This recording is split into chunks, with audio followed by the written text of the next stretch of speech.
Hello students, prepare eyes coaching के YouTube channel पर आपका स्वागत है। क्लास 12th की एनसीईआरटी हम लोग कर रहे थे और क्लास 12th की एनसीईआरटी का चैप्टर नंबर 7 और 8 आज हम लोग डिस्कस करेंगे। चैप्टर नंबर 7 और 8 के क्वेश्चंस आपको मिल गए हैं। उन क्वेश्चंस का आंसर और उस पर जो डिस्कशन देना है वो मैं स्टार्ट कर रहा हूँ। तो क्वेश्चन नंबर 1 है, consider the following statements in context of India's independence. Bharat की स्वतंत्रता के संदर्भ में निम्न कथनों पर विचार कीजिए।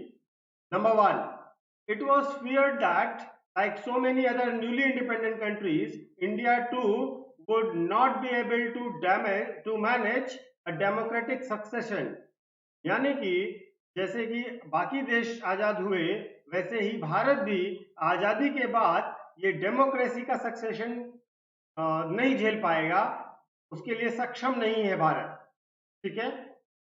दूसरा, the 1960s was labeled as the dangerous decade when the unresolved problems like poverty, inequality, communal and regional divisions etc. are found।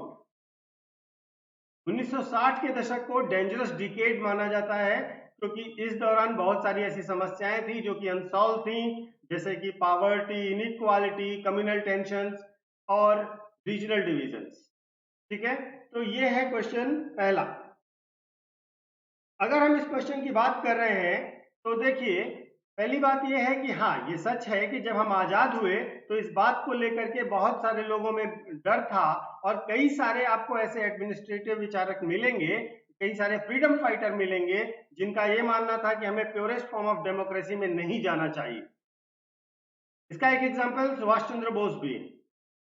ठीक है, तो पहला पॉइंट तो इसका सही है। दूसरा पॉइंट 1960 का दशक। देखिए, 1960 के दशक की शुरुआत से ही पंडित नेहरू जो प्राइम मिनिस्टर थे वो बहुत ज्यादा बीमार रह रहे थे। 64 में उनकी डेथ हो जाती है। उसके बाद पॉलिटिकल इंस्टेबिलिटी भी क्रिएट होती है और लोगों के पास एक विजनरी लीडर का डर होता है कि अब नहीं है हमारे पास। पावर्टी, इनइक्वालिटी, कम्युनल टेंशंस और रीजनल डिवीजन, ये सारी चीजें तो पहले से ही विद्यमान थी और नेहरू जी के नहीं रहने के साथ ये सारी चीजें और ज्यादा इरप्ट होकर के सामने आ गई। तो 1960 के दशक को इसीलिए हम डेंजरस डिकेड कहते हैं, खतरनाक दशक कहते हैं। तो दोनों बातें सही हैं, इसलिए हम पहले में लगाएंगे सी। क्वेश्चन नंबर 2 पर आते हैं। Consider the following statements. Lal Bahadur Shastri succeeded Nehru as prime minister. दूसरा, he had earlier resigned from the position of railway minister accepting moral responsibility for a major railway accident। देखिए, अगर इंडिया में मॉरलिटी, पॉलिटिकल मॉरलिटी की बात की जाती है तो उसमें सबसे पहला और सबसे बड़ा नाम आता है लाल बहादुर शास्त्री का।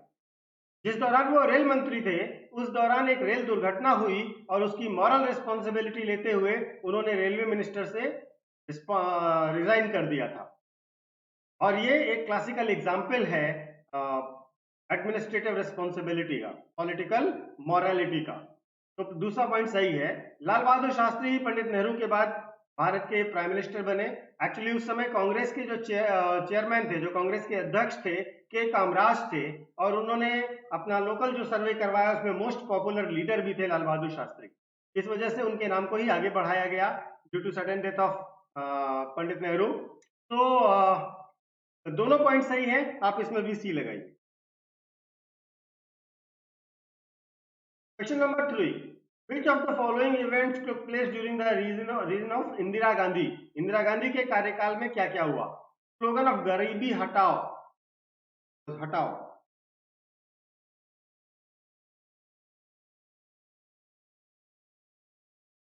गरीबी हटाओ का स्लोगन दिया गया।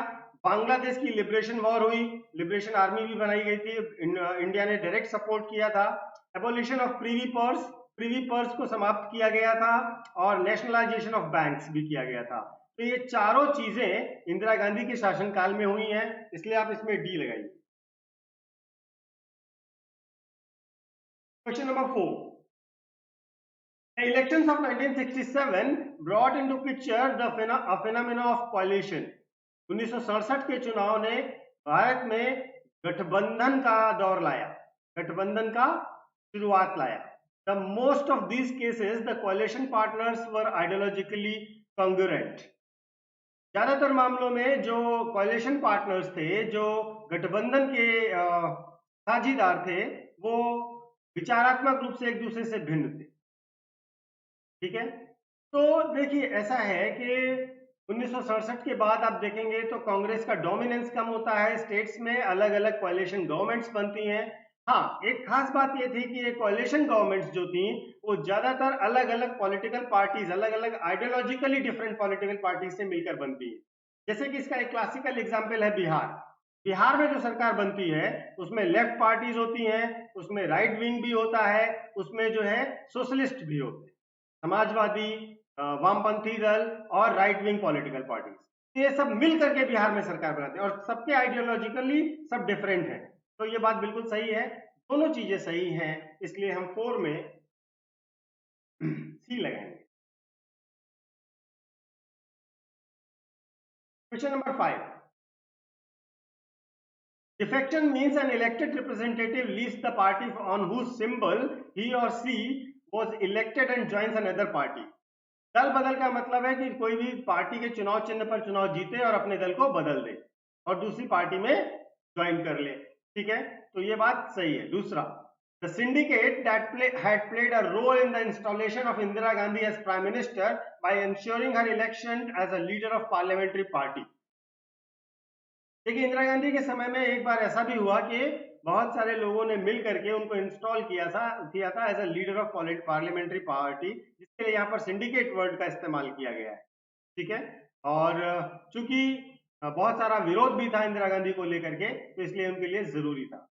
तीसरा, Indira Gandhi proceeded with left wing policies which endorsed and approved by the syndicate.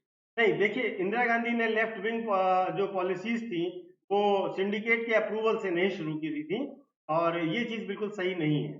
Third point गलत है, फर्स्ट और सेकंड सही है, तो आप इसमें ए लगाइए। Question number 6, consider the following statements about the political developments between 1967 to 1975 in India। Indira Gandhi emerged as a towering leader with tremendous popularity। Indira Gandhi एक बहुत बड़ी नेता हुई जिनकी बहुत ज्यादा पॉपुलैरिटी थी। ठीक है, बिल्कुल सही बात है। दूसरा, this period also witness tensions in the relationship between the government and judiciary. देखिए, सरकार जो कर रही है, यानी इंदिरा गांधी गवर्नमेंट जो कर रही है, उस पर जुडिशरी को बहुत सारा ऑब्जेक्शन है। इवन एक बार तो इंदिरा गांधी का इलेक्शन भी कैंसिल करती है जुडिशरी, और फिर उसका सुप्रीम कोर्ट उनके इलेक्शन को होल्ड कर देता है। उनको यानी कि एमपी माना जाएगा, लेकिन वो पार्लियामेंट में नहीं जाएंगी। इन दोनों के बीच में बहुत ज्यादा टेंशन थी।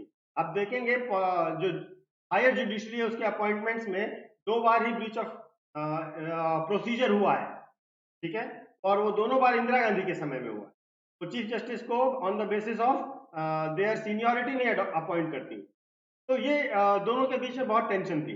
तीसरा point, the supreme court found many initiatives of the government as violative of the constitution. उच्चतम न्यायालय को कई बार ये लगा कि कॉन्स्टिट्यूशन का वायलेशन हो रहा है। इनफैक्ट जो कांग्रेस गवर्नमेंट थी उसको वो ये प्रोपोगेट कर रही थी उस दौर की कि जो जुडिशरी है वो बहुत ही ट्रेडिशनल वे में काम कर रही है और देश के विकास को रोक रही है, और जुडिशरी को ये लगता था कि कॉन्स्टिट्यूशन की बेसिक प्रीमाइस को ही हैम्पर करना चाह रहे हैं। तो ये क्लैश दोनों के बीच में लगातार बना रहा। तो ये सारी बातें सही हैं, इसलिए इसमें डी लगाई। Question number 7, 1971 Congress gave the slogan of गरीबी हटाओ। गरीबी हटाओ का नारा दिया कांग्रेस ने, बिल्कुल सही है। दूसरा, the social and economic conditions of the country improved considerably owing to the initiatives under the Garibi Hatao. यानी कि गरीबी हटाओ के अंतर्गत देश की आर्थिक और सामाजिक स्थिति में बहुत बड़ा बदलाव आया। देखिए, अगर हम ये बात करें कि गरीबी हटाओ का नारा दिया गया था, यानी कि पहला पॉइंट, तो ये पॉइंट तो सही है। ठीक है, लेकिन सोशल इकोनॉमिक कंडीशंस में बहुत बड़ा परिवर्तन नहीं आया।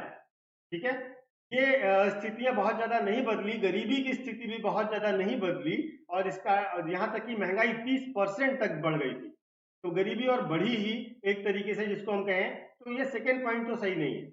इस वजह से इसमें हम ए लगाएंगे। Question number 8, consider the following statements about Naxalite movement. नक्सलवादी मूवमेंट जो आप कहते हैं हिंदी में, उसके बारे में देखिए। पहला point, it had its origin in the Naxalbari village of the Darjeeling district of West Bengal. देखिए, नक्सलबारी मूवमेंट को नक्सलबारी इसीलिए कहा जाता है क्योंकि ये नक्सलबारी से शुरू हुआ। नक्सलबारी एक गांव है पश्चिम बंगाल का, ठीक है। इसके दो प्रोमिनेंट लीडर थे, एक थे आपके चारू मजूमदार और दूसरे थे कानू सन्याल। ये लेफ्ट विंग वाले थे और इन्होंने ही नक्सलबारी मूवमेंट शुरू किया था। The Naxalite movement was forced to snatch land from the rich landowners and give it to the poor and the landless।